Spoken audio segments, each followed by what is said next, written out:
Jai Shri Mahakal. Welcome back to another shorts video. So मी मोदक बनवते पण रेसिपी शेअर करणार नाही. आज मी एक फॅमिली शॉर्ट व्हिडिओ शेअर करते तुमच्यासोबत.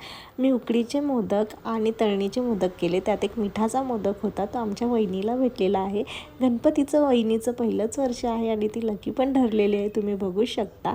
सो सारण बनवते मी. त्यासाठी तूप घेतलेलं आहे, त्यामध्ये खसखस घातली. खसखस छान भाजल्यानंतर मी खोबऱ्याचा किस घातला. आता मी इथे रेडीमेड खोबरं वापरलं आहे. ही चूक मी केली आहे, तुम्ही करू नका. खोबरं खिसून जितके टेस्टी होतात तितके रेडीमेड याचे नाही होत.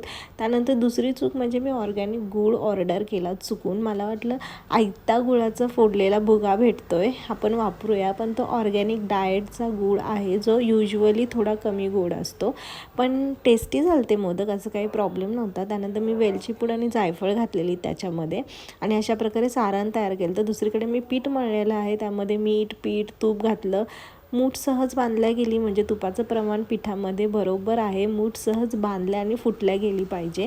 सो आता इथे मला वहिनी मोदक तळायला मदत करते. आई मला लाटून देते पाऱ्या, त्याच्या कळ्या मी पाडून मोदक भरण्याचं काम माझं आहे आणि ते ताटात व्यवस्थित ठेवण्याचं काम माझा भाऊ करतो आहे.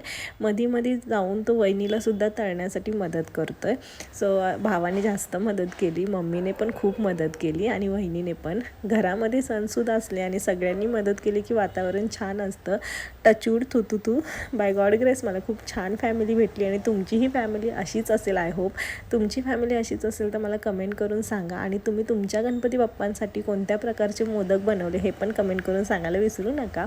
सो अशा प्रकारे मी मोदक केलेले आहेत कळ्या पाडून. किती छान मोदक दिसत आहे, तुम्ही बघू शकता. सो आता इथे भाऊ तळतोय, तुम्ही बघू शकता पुढे. सो अशा प्रकारे आम्ही सगळ्यांनी मिळून खूप मोदक तयार केले होते आमच्या गणपती बाप्पांसाठी. आणि आमच्या गणपती बाप्पांचं विसर्जन कालच झालं आणि मी खूप मिस करते आहे. गणपती आल्यानंतर एक वेगळा उत्साह असतो, गेल्यानंतर एक वेगळी सॅडनेस असते. पण नेक्स्ट इयरसाठी पण आम्ही तेवढेच एक्सायटेड आहोत आणि आय होप तुमचं पण सेमच कंडिशन असेल. सो इथे तयार आहेत आमचे मोदक आणि तुमच्या सगळ्यांच्या प्रेमामुळे माझे 111111 हा आकडा सबस्क्रायबरचा आला होता. सो आम्ही ते सेलिब्रेट केलं, कारण की 1111 खूप शुभ असतं आणि तो शुभ आकडा आपल्याला भेटला. त्यानंतर 12-13 म्हणजे वाढत गेले सबस्क्रायबर, पण हा आकडा मेन आला, त्यामुळे सेलिब्रेशन केलं. सो भावाने आणि वहिनीने केक आणलेला. सो थँक्यू सो मच त्यांना आणि थँक्यू सो मच तुम्हाला, कारण की तुमच्यामुळे सबस्क्रायबर झाले. सो मोदक पण रेडी आहेत. आय होप तुम्हाला शॉर्ट्स व्हिडिओ आवडत असतील. आवडतातच हे कळतं आहे मला सबस्क्रायबरवरनं. भेटू परत नवीन व्हिडिओमध्ये, तोपर्यंत बाय.